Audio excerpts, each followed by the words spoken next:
마가복음 6장 46절입니다. 개역성경.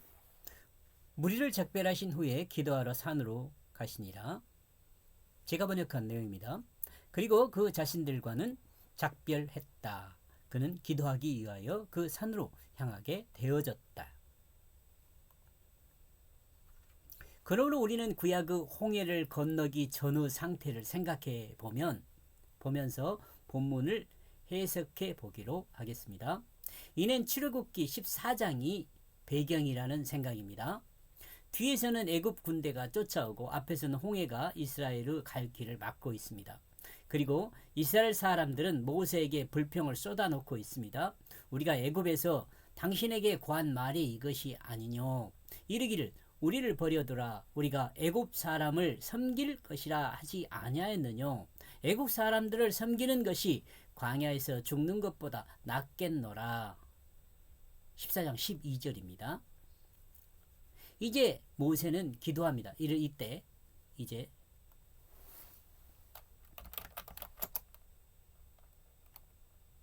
이제가 아니요 이때 모세는 기도합니다. 그리고 하나님으로부터 계시를 받습니다. 15절에서 18절요. 14장.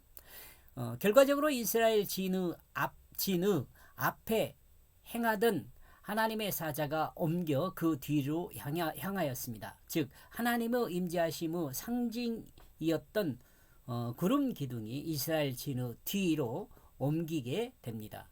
이와 같은 상징적인 의미 모두를 표현해주고 있는 부분이 본문이라는 생각입니다. 제 생각이 그래요. 여러분 또 안 그렇다고 생각할 수도 있어요.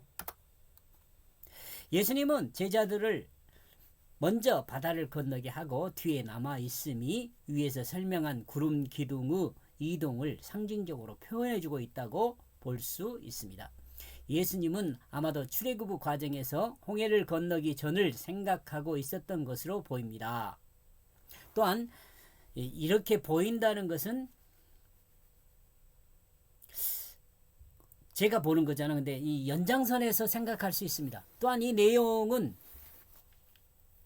이러므로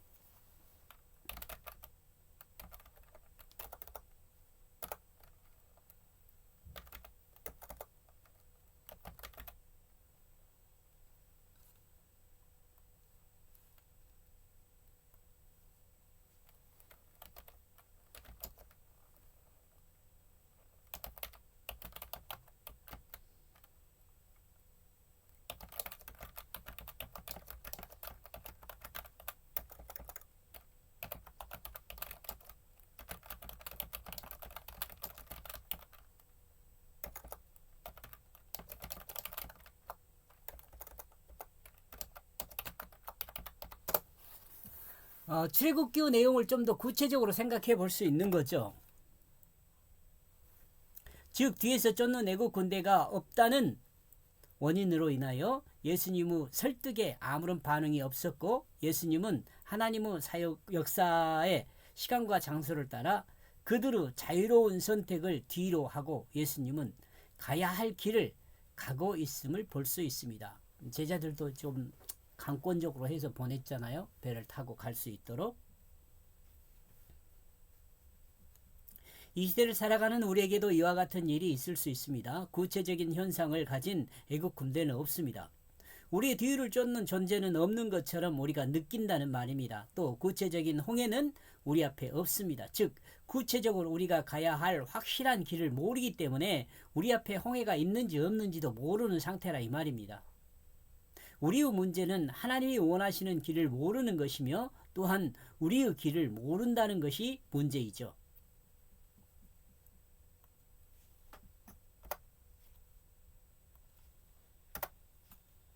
이와 같은 원인은 우리의 삶을 우리의 뜻대로 살기 때문에 그렇습니다. 그렇기에 문제가 발생하면 우리는 홍해 앞에 서는 것이 아니라 그 홍해를 피하여 돌아가려고 하죠. 이는 자기 생각과 자기 능력과 자기 방법으로 홍해를 극복하려는 것입니다. 그러나 하나님은 자기 방법이나 자기 뜻을 따르지 말고 하나님의 구속 경륜을 따라 구속사라고 해도 되지만 구속 경륜을 따라 하나님이 원하는 길을 향하여 갈 것을 명하시며 서두르라고 재촉하고 있습니다. 하나님은 우리에게 서둘러 바다를 건널 것을 지시하고 있습니다. 또한 두려워하지 말라고 말씀하십니다. 왜냐하면 그 일을 행하시는 분이 누구요? 하나님이기 때문에 그렇습니다. 이를 믿음으로 받아들이고 하나님이 지시한 길을 갈 것을 이러므로 이를 믿음으로 받아들이고 하나님이 지시한 길을 갈 것을 명하고 있습니다. 저녁 무렵 예수님의 재촉함을 뒤로 하고 배를 타고 바다를 건넜던 예수님의 제자들도 또한 이 시대를 살아가는 우리에게도 우리가 알지 못하는 미래의 새로운 시대를 향하여 떠나라는 말씀을 참으로 받아들이기 힘든 내용들입니다. 그죠?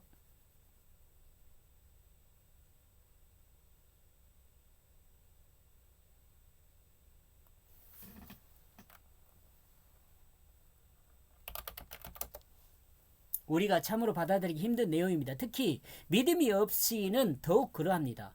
그러나 믿음이 있다면 출애굽한 이스라엘 백성들과 예수님의 제자들은 그 길을 행하고 있음을 우리는 확인할 수 있습니다.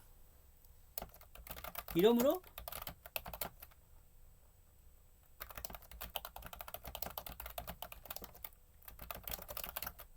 더 온전한 믿음에 거할 수 있죠. 왜냐하면 증거가 둘이나 되잖아요.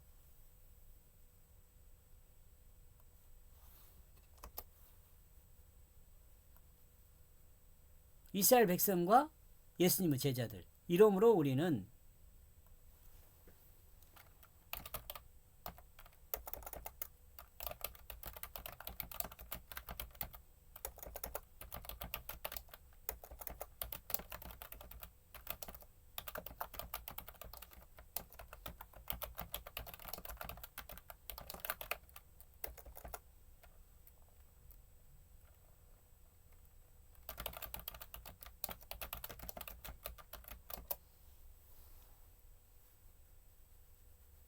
이스라엘 백성과 예수님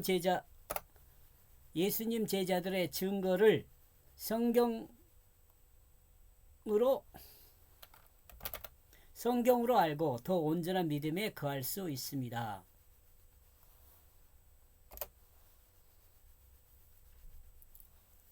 그런데도 좀 믿음이 서지 않을 때가 많죠. 우리는 어리석게도 하나님의 구속사의 역사 진행을 망설이는 경우들이 있습니다. 확인하고도요.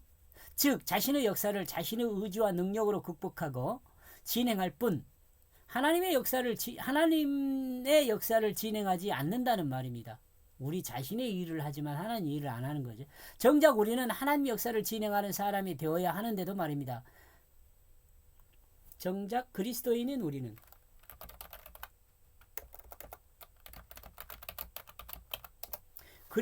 우리는 하나님의 역사를 진행해야 하는데 하나님 역사를 안 한다는 것. 이런 점에서 우리는 믿음이 필요합니다. 하나님 역사를 실행하기 위해서.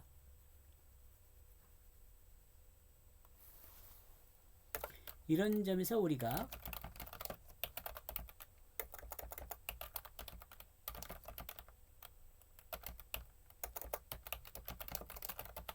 실행하기에 믿음이 필요합니다. 새로운 시대를 여는 것과 새로운 삶으로 들어가기 위해서는 고정되어 우리의 생각으로 존재하는 것으로 이해하지 말고 우리 고정관념으로 이해하지 말고 성경이 말씀하고 성경이 계시하는 그 길을 믿음으로 따를 때 거기에 하나님의 역사를 진행하게 되고 따를 때 우리는 거기에서